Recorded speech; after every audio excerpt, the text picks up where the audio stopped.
हमारा सवाल नंबर 6 दिया है, निम्नलिखित रैखिक समीकरण युग्म को प्रतिस्थापन विधि से हल करें, जिसमें पहला दिया है 7x - 15y = 2 और दूसरा दिया है x + 2y = 3 दिए हुए हैं।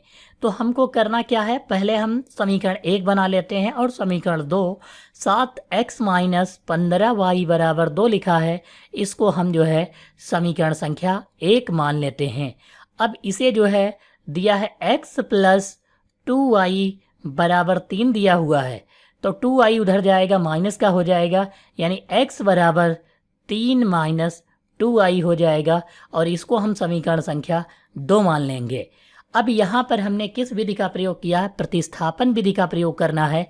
तो हमें जो है एक पद प्रतिस्थापित करना होता है, यानी हटाना होता। तो इधर से हम इस तरफ पद ले आए हैं, -2y हो गया।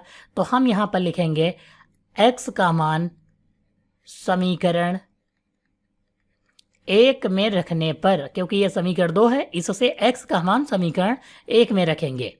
x का मान समीकरण 1 में रखने पर यहाँ पर मान रखेंगे x का इसकी जगह पर।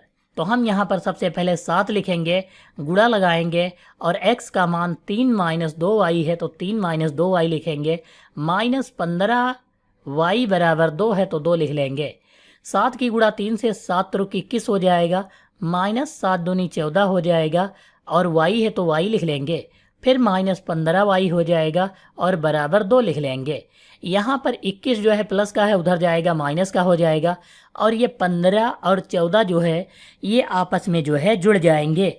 15 और 14 को हम अगर जो जोड़ेंगे तो माइनस का कितना हो जाएगा, 15 और 14 29 होता है, तो 29y लिखेंगे बराबर 2 माइनस ये 21 जो है प्लस का है, उधर जाएगा माइनस का हो जाएगा। 21 से 2 घटाएंगे माइनस का 19 बच जाएगा। ये 29 जो है माइनस का है बटे में चला जाएगा, तो माइनस का 29 बटे में आ गया और यहाँ पर y बच जाएगा। माइनस से माइनस कट जाएगा, यानी y बराबर हम कह सकते हैं 19/29 आ जाएगा। तो y का मान कितना हो गया, 19/29 हो गया। अब हम y का मान समीकरण 1 में या 2 में रख लेते हैं, तो x का मान पता चल जाएगा।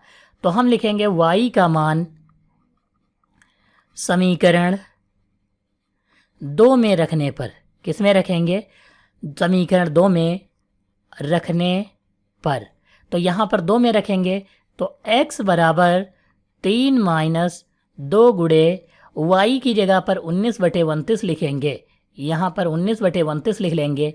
तो यहाँ पर देखो 3 - 19 दूना कितना हो जाएगा, 38/29 हो जाएगा। इसके नीचे 1 मानेंगे और भिन्न हल करेंगे।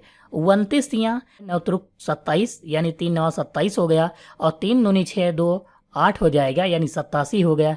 -38 बटे में जो है 29 रख लेते हैं और ये किसके बराबर है, x के बराबर है। तो x बराबर कितना हो जाएगा, 87 से 38 घटाएंगे यानी 17 से 8, तो 17 से 8 घटाएंगे 9 बच जाएगा और यहाँ पर 7 से 3 निकालेंगे तो कितना आ जाएगा, 7 से 3 निकालेंगे तो 4 बच जाएगा, यानी 49/29 हो जाएगा। तो x की वैल्यू यहाँ पर कितनी आ गई, 49/29 और y की 19/29 जो है हमारा आंसर हो जाएगा क्वेश्चन नंबर 6 के फर्स्ट का।